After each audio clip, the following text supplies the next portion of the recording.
Proiektu hau sortu zen, proiektu honen ideia sortu zen aurreko bilduma batetik, Sus argitaletxean ere egin zena. Orduko hartan, bildumak izena zuen 20. mendeko poesia kailera. Eta horrela sortu zen munduko poesia kailerak izeneko hau. Kailerak ere nolaita referentzia egiten dira aurreko proiektuari. Eta orduan, iztenak esaten duen moduan, bilduma honen helburua da munduko poesia, mundu zabaleko poesia gurera ekartzea, Euskal Herrira ekartzea, euskeraz. Orduan, kailera bakoitza autore batek osatuko du, eta denak izango dira antologiak. Hau da, autore horren, poeta horren, obra zabaletik hautatutako poemekin. Udazkenean. Ekiloreak esia argitzen, gaixoak eguzkitan isilik eserita.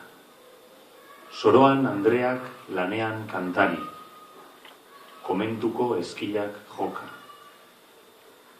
Txoriak zeuri urrutiko ipuinak kontatzen, komentuko eskilak joka. Biolinots estia dator patiotik, gaur dira mahats marroia zapaltzekoak. Horra gizakia, gozo eta pozik, gaur dira mahats marroia zapaltzekoak. Hildakoen gelak zabal-zabalik, eta eguzki printzaz eder margotuak.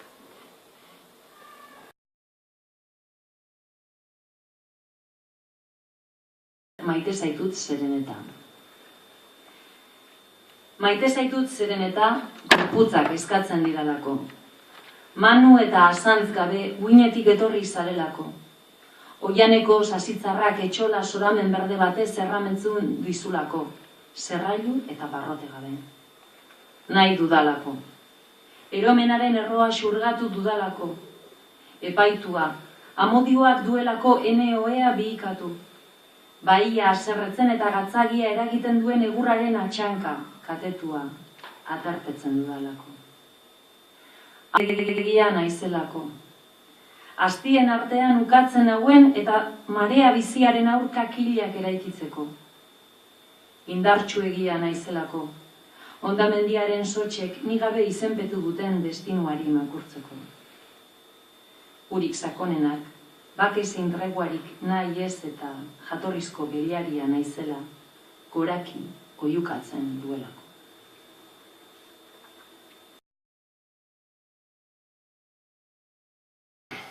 Dorsal, bosal. Bada hiltzen den sumendirik, bada gelditzen den sumendirik, bada izearentzako besterik ez den sumendirik, bada sumendi erorik, bada sumendi ordirik jitoan dabilenik, bada txakurtaldean bizi eta patrullan dabilen sumendirik, bada sumendirik tartean behin muturra ateratzen duenik, benetako itsas txakurra. Bada sumendirik beti aurpegia odeia artean gordetzen duenik, bada errinozero nekatuen moduan iraulkatzen denik, eta haien galaxia poltza astatu egin daiteke. Bada sumendi biosberarik, desagertutako herrien omenez monumentuak eraikitzen dituenik. Bada sumendi jagolerik, etxalde loguratuen kraalaren ataria zaintzen duen artean zaunka egiten duenik. Bada agertu eta desagertu egiten den sumendi apetatxurik, lemur jolasak dira horiek. Eta ez dira txikienak, inongo mendilepok inoiz seinalatu gabeko sumendiak, hauen arrangurak gauaz obratzen direnak. Bada sumendirik, ahoa antigualeko urratuaren neurriko duenik.